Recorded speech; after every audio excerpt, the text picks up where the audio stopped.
Bismillahirrahmanirrahim. Assalamu alaikum. Welcome to tuhun back fit saniyat YouTube channel पे च नाव च cook with Ambreen आज करो तो ऐसे शेयर दगित हाक तो चामने हिंद रेसिपी चलो करो ते रेसिपी स्टार्ट इतन च मे हाक निमुत यह मे थोमुत छलित तो चरित यह करो प्रेशरस मज ऐड अत मज त्रो पत आब बे त्रो नुन चमचे तो थवो पे ढकन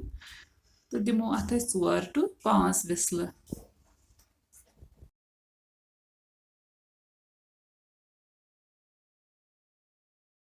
5 विसलो पत करो चेक इस हाक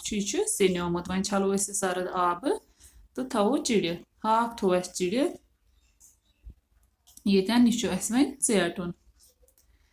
चेटो हाक अत त्रो बे नील मरचवांगन 2 तम चेटो पे अथ सत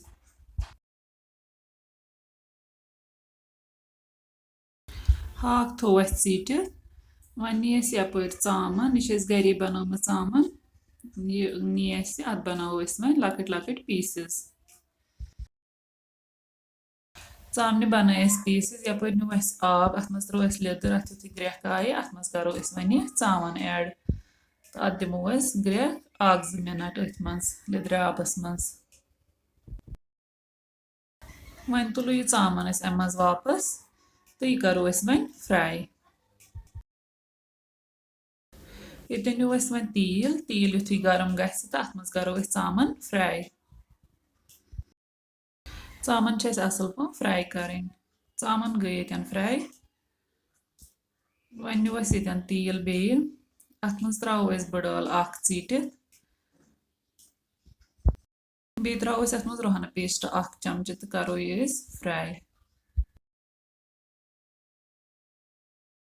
रुहन युथु फ्राई गस अत मज त्रो वन हाक तो हाक कर असल पे फ्राई वन हाक युथु फ्राई गस तो अत मज करो आब चमचे 1-2 ऐड तो बे त्रोस मसाल आब अम मूजूब ऐड कर ताकि मसाल गस दजुन क्या अतन त्रोस लिदर मरचवांगन बदियान तो नून वन करो यह मसाल असल पे फ्राई